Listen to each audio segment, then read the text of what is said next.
Welcome to my channel. Auto play నుంచి కూడా money అయితే ఎర్న్ చేసుకోవచ్చు. యూట్యూబ్లో ఎలాగైతే మనం వీడియోస్ అప్లోడ్ చేస్తామో మానిటైజేషన్ అయిన తర్వాతే ఆటో ప్లే యాప్ అప్లై చేసుకుంటాం కదా. ఇదైతే ఒక ఆటో ప్లే యాప్ అనమాట. ఇది నేను ప్లే స్టోర్కి వెళ్ళి డౌన్లోడ్ చేస్తున్నాను, మీరు కూడా చూసేయండి. ఆటో ప్లే అని సెర్చ్ చేస్తే అదైతే డౌన్లోడ్ అయిపోతుంది. డౌన్లోడ్ అయిపోయిన తర్వాత దాన్ని ఓపెన్ చేసుకొని మనమైతే లాగిన్ అయిపోవాలన్నమాట. లాగిన్ అయిన తర్వాత దానిలో చాలామంది ఆడియన్స్ ఇప్పుడైతే 1 మిలియన్కి పైగా ఆడియన్స్ అనేది ఈ యాప్ని అంటే ఇన్స్టాల్ చేసుకున్నారు. యూట్యూబ్ అలాగో ఈ యాప్ కూడా అలాగే అనమాట. సో ఆటో ప్లే యాప్ అనేది చూడండి, ఇక్కడ అలో ఆప్షన్ ఉంటుంది, దాన్ని అయితే క్లిక్ చేసుకోవాలి.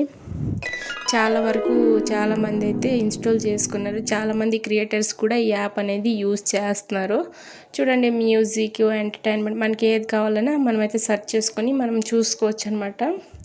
చాలా మంచి రెస్పాన్స్ కూడా ఉంటుంది. ఆడియన్స్ని కూడా బిల్డ్ చేసుకోవచ్చు అనమాట. ఈ యాప్ నుంచి ఈమెయిల్ ఐడి అండ్ పాస్వర్డ్ ఇచ్చి మనమైతే లాగిన్ అయిపోవాలి. సో లాగిన్ అయిన తర్వాత దీని మానిటైజేషన్ ప్రాసెస్ కూడా ఉంటుంది. నేనైతే చూపిస్తాను, మీరు చూసేయండి. మానిటైజేషన్ ప్రాసెస్ కూడా ఉంటుంది. ఇక్కడ కాపీరైట్ పాలసీ అంటే యూట్యూబ్లో ఎలాగైతే కాపీరైట్ పాలసీ అయితే పడుతుందో సో ఇందులో కూడా పడుతుంది అనమాట.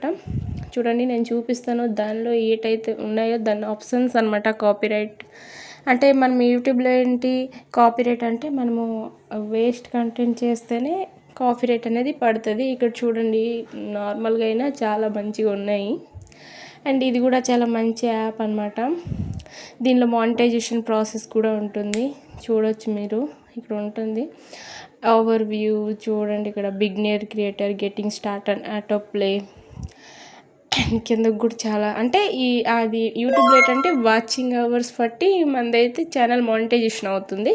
ఇందులో అయితే ర్యాంకింగ్ వ్యూస్ అనమాట. చూడండి, ర్యాంకింగ్ ఇక్కడ గ్రోతింగ్, రైజింగ్ స్టార్ ఎలిజిబిలిటీ అక్కడ ఉంది కదా, rising star eligibility for monetization అంతవరకు అయితే వస్తేనే మన ఛానల్ అనేది ఆటో ప్లేలో మానిటైజేషన్ అవుతుంది.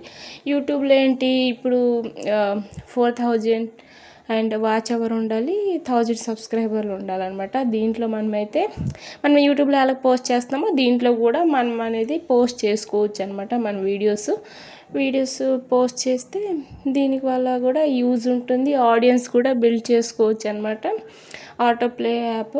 సో నాకైతే పర్సనల్గా నచ్చింది, మరి మీకు ఎలా అనిపిస్తుందో నాకైతే తెలీదు, కానీ బాగుంది ఈ యాప్. మనకి క్రియేటర్స్కి అయితే చాలా బాగా యూస్ఫుల్ అవుతుంది. చాలామంది క్రియేటర్స్ అయితే ఈ యాప్ని ఆల్రెడీ యూజ్ చేస్తున్నారు అండ్ 1 మిలియన్ ప్లస్ ఆడియన్స్ అయితే ఇన్స్టాల్ చేసినారు. Bye subscribe.